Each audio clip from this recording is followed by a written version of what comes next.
Hi guys!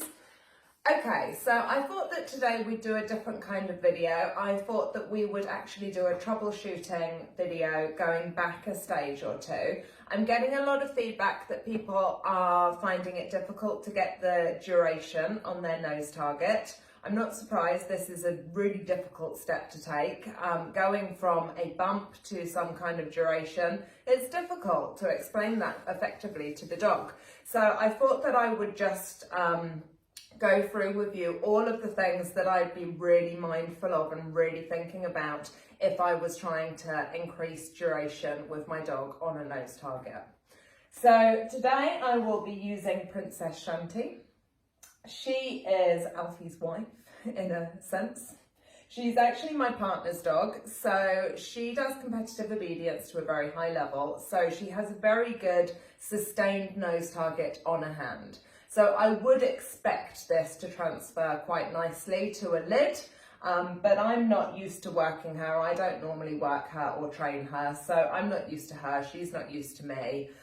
It would be good if we encountered some problems because I could say to you what that's bringing up for me, what I'm thinking about it and how I'm going to try and fix it. But we'll see what happens. So the first thing in terms of building your duration is to be really, really mindful of your reward placement. Now, it is one thing to be really mindful of the reward placement after the click when you're feeding the behaviour, but actually we can really help them before we give the click as well. So what I'd like is you've got your lid. I have not got an article on this lid because I'm really looking at the nose touch and breaking that down, and we're not doing the scent work with Shanti. So this session is purely about the indication and building duration on that, okay? So what I can do to really help the dog is when I present the target, I can hold the food behind the target in the exact place that I want the dog to be. If I hold the lid here and I hold the food here, the dog's brain is going to be over here with the food. Okay, so even if they are targeting on the lid, everything about them is going to be thinking about this hand and coming over here to this food. So they will be in conflict. We can actually help them and make it more successful by putting the food behind the lid. If we put the food behind the lid, then all of their brain is going to be going in the direction that we want them to. They're going to want to be here. They're going to want to be around this food. And then we click. We don't throw food on the floor. That's bad. We click and then we post the food through the hole, okay? The hole that we made, like I've mentioned in another video. And then the reward placement is really good and helpful before the click. And then after the click, the food is also coming from the direction that we want the dog to be traveling in and the place that we want them to be lingering in. So I just demonstrate that a little bit with Shantles. Okay, good girl. So I'm getting my hand ready behind my tub. Yep. And then I'm going to post it through here. Nice. So I'm going to keep this hand behind. Yep. Good girl. Super. Good girlie. Yep. Good. Really nice, Shantles. Nice job. Come here then, sweetie. Settle. Good girl. Okay, so that reward placement both before and after the click, hey, is really going to help you. So definitely do that. Another thing that it's important to be really mindful of is not to overshadow. So when I say overshadow, what that looks like is you give your click and you move your food at the same time. That is not good. That is not going to help you here. If you move whilst you give the click, the dog will not hear the click. The click is such a useful, powerful tool to mark when the dog is doing the correct behaviour and mark small increments. But if we move this reward hand while we're giving the click becomes white noise. It loses all of its power, okay? And in this situation, I would want to put more of a delay in because I've got my lid, I've got my hand here, the dog touches the lid, I click. If I wait 2 or 3 seconds, the dog's going to linger here, where I want to build duration of it lingering here. So that's a good thing, right? The click is a promise of reinforcer. it's not a promise that it will be delivered in 1 second. So we can wait 3 or 4 seconds, and we're building love for this area. We're building a positive association with staying in this area. So, shall we practice that, Chantals? Yeah. Come on, Chantals. So, I'm going to be careful with my reward like I was in the first bit. Yep. 1, 2, 3. And see how the dog's really pushing into that area there, right? So, I'm delaying, she's staying here. She's building duration all on her own. It's a gift. Yep. 1, 2, 3. And then I post it through to her, okay? So definitely make sure that you are not overshadowing your clicks. Settle, you want a nice 2, 3, even 4 second delay between your click and posting the food through that hole. So, another thing that I want you to be mindful of is that if your dog is slower, then you need to be quite motivational to get them into this, okay? So Shanti's a fairly engaged, quick dog when you're training with her, so I wouldn't put her in the slow category, but I'm just gonna show you what I mean. If she was a slower dog, I'd be doing things like this. Whoa, whoa, yep. Okay, so if your dog is slower and harder to motivate, then I'd be doing this kind of thing to get them really into the target. Yep, good girl. That was a bit of a shitty click, but like I said, she doesn't really need jizzing up. I just want to demonstrate what I would do if the dog was slower. So for a faster dog that's a bit too high driver motivated, it's great. It's absolutely great to have that driver motivation. It's not going to be helpful to you when you're trying to teach duration on a target. So if my dog is very quick and fast and throwing a lot of behaviours at me, I'm going to make a real effort to really slow myself down. I'm going to be really slow and steady. I'm not going to do a lot of movement. I'm going to try and keep it really clear and get the dog to engage its brain. So I'm going to act more like, here's the target. Yep. And I'm very calmly posting it through there, okay? Yep. And you can already see the difference in her attitude. And the great thing is, with these sparky dogs, you're going to build that spark up again really quickly. We're not squashing that drive, we're just calming everything down so that they can really think. We just need them to be able to think to get this step. And you can see the difference in her. When I change and I'm much more clinical like this,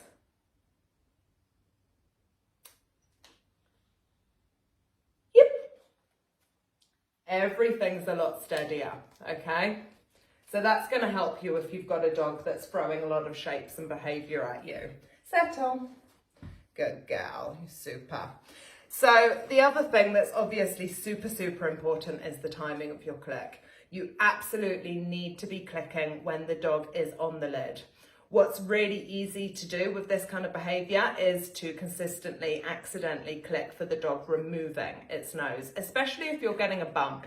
If you're getting a bump, it's really hard to mark when the dog is on. So what I would suggest you doing is setting up your camera, much like I have, recording your training session, watching it back and analysing exactly where you're clicking. If you're clicking for the dog coming off, that's really not going to help you. You're going to really struggle to get duration. So if you're doing that, you need to know that so that you can then change your click point. It would be better to click towards than off. Okay, off is really not going to help you at all. So if you've got any doubt, record your session, analyse it, see what's going on. And then when we're trying to really increase the duration, I cannot stress to you the importance of doing it in the tiniest stages. You cannot go from a nose bump to asking for a 5-second duration. You need to ask for 1 second to begin with, okay? So you're going from a bump, you need to try and get 1 second, and then maybe 2 seconds. And then you need to be really careful that you're variable with what you're asking for. So I'd ask for 1 second, 2 seconds, then I'd click a nose bump, then I'd click 3 seconds, then I'd click 2 seconds again. I don't want the dog to be able to predict when I'm going to give the click. So I need to make sure that I'm really variable and building up what I'm asking in tiny, tiny increments. So I will show you what I mean now. Okay, good girl. So I'm going to click a nose bump to begin with. Yep. And I'm doing all of my other things. I'm keeping my reward in the right place. I'm not overshadowing, all of that stuff, okay? So now I'm going to go for 1 second. 1. Yep. Feeding. Good girl. Now I'm going to go for 3 seconds. 1, 2, 3. Yep. And again, I'm really waiting out after I click before I give that reinforcer. And I'm going to go back to 1 second. Yep. Okay, so the dog never knows what I'm going to click. There isn't a predictable point at which I'm going to click at. I'm building it tiny increment at a time, all the while keeping it variable and going back through the stages that I've previously been through. Settle. Good girl. Super. Okay, so that's really, really important. A lot of people are also writing in saying that they're getting double taps. So if the dog is going on and then coming off, I want to break that chain. I don't want to be clicking for going on, coming off, going on, coming off. So if the dog goes on and comes off, I'm going to remove the lid. Not in a negative way, just I want to break the chain, I want to start again. Be mindful of the kind of dog that you've got. If you've got a sparky, fizzy dog, remove it and then represent it quite slowly. If you've got a slower dog that needs more motivation, then you can remove it and you can put it back in quite a feisty, fun way to try and keep that engagement going, okay? And the last thing is you can use movement to try and help you with this. So if you're really struggling, if you've employed everything that I've said and you're still struggling, then what you can do is try and use some movement. If you get the dog following this target, then it's likely that you're going to get them following, get them on, and then you're going to be able to manipulate a couple of seconds in order to give that click, using everything we can in the environment to try and set up for success to help the dog. I would still make sure that I'm keeping my food here. I wouldn't move too quickly. I will try and give you a demonstration. Okay, good girl. So I've got my food here. I'm going to get her following this, okay? So she's following it. See how she's on now? She's moving. Yep, she's moving with it. Okay, see if I can do this closer to the camera. Okay, yep. So this movement is going to help you. Yep, good girl. So those are all of the things that I would really think about if I was struggling to get duration on a nose target, which is tricky. Those are all of the things that I'm going to be really careful of, be really mindful of, and all of the little tricks and tips that I'd use. So hopefully you found this helpful. Hopefully this will help you to get some duration, because we need to nail this target so that we can move on to the actual scent discrimination part.